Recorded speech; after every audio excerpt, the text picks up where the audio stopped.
26 जनवरी 1950 हम बहुजनों के जीवन का एक महत्वपूर्ण दिन। यही वह दिन था जिस दिन हमारी वर्षों की गुलामी पर पूर्ण विराम लगा।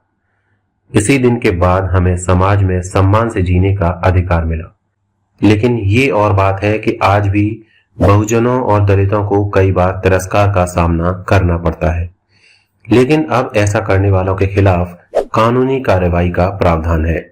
यही दिन था जब हमारे परम पूज्य डॉक्टर बाबा साहब अम्बेडकर द्वारा रचित संविधान लागू किया गया और हम दलित और वंचितों को सम्मान से जीने का अधिकार मिला। लेकिन आज बड़े दुख की बात है कि जिस संविधान ने हमें सर उठाकर चलने का अधिकार दिया, हम इस संविधान की मूल भावना को नहीं समझ रहे हैं। हम में से अधिकांश को संविधान की जानकारी ही नहीं है।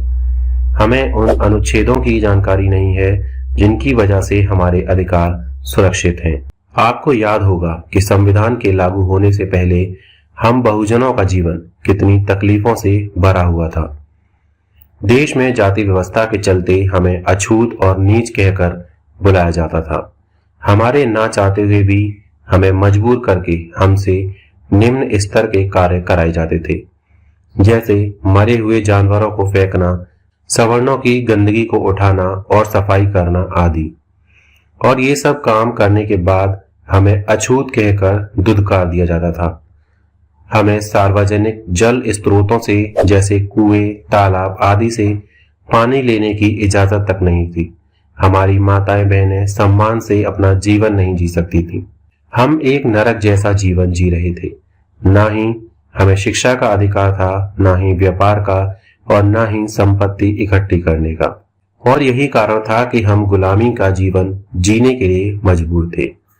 लेकिन फिर हमारे बीच एक क्रांतिकारी उठा। उसने समाज की तमाम परेशानियों और चुनौतियों का सामना करते हुए इतिहास लिख डाला, और वह थे डॉक्टर बाबा साहब अम्बेडकर, जिन्होंने अपने जीवन में तमाम कठिनाइयों को झेला, लेकिन उन्होंने कभी भी उसे अपना नसीब नहीं माना। उन्होंने संघर्ष किया और अपने जीवन को बदला। साथ ही उन्होंने भारत के तमाम शोषितों और वंचितों के लिए उनके जीवन को बदलने का रास्ता भी तैयार किया। बाबा साहब डॉक्टर अम्बेडकर ने भारत के संविधान के रूप में हम बहुजनों को एक ऐसा हथियार दिया जिससे हम अपने जीवन को बेहतर बना सकते हैं। बाबा साहब ने संविधान में हमें अनुच्छेद 17 दिया, जिसके कारण आज हमें कोई अछूत नहीं कह सकता, सामाजिक रूप से हमसे भेदभाव नहीं कर सकता, और अगर कोई ऐसा करता है तो वह भारतीय कानून के तहत एक दंडनीय अपराध कर रहा है, और ऐसा करने वाले को सजा का सामना भी करना पड़ सकता है। इसी प्रकार संविधान के अनुच्छेद 15 और 16 हमें शिक्षा का अधिकार और सरकारी नौकरी में सुनिश्चितता दिलाते हैं। अनुच्छेद 46 हमारे राज्य सरकारों को बाध्य करता है कि वह हमारे आर्थिक सुधार के लिए विभिन्न प्रकार की योजना बनाए, और संविधान के अनुच्छेद 330 और 332 हम बहुजनों को संसद और राज्य विधानसभाओं में हिस्सेदारी सुनिश्चित कराते हैं। डॉक्टर बाबा साहब अम्बेडकर ने हमें संविधान के रूप में इतनी ताकत और अधिकार दिए हैं, लेकिन हम अपने इन अधिकारों को पहचानना नहीं चाहते। हम अपने जीवन को सुधारना ही नहीं चाहते। हम आज भी अपनी वही मैली कुचैली जीवन शैली को ही जीना पसंद कर रहे हैं। आज भी 100 में से महज 2 या 3% बहुजन अपने बच्चों को शिक्षित कर रहे हैं। बाकी 97% बहुजन आज भी शिक्षा के महत्व को नहीं समझते। वे आज भी संविधान की ताकत को नहीं समझते।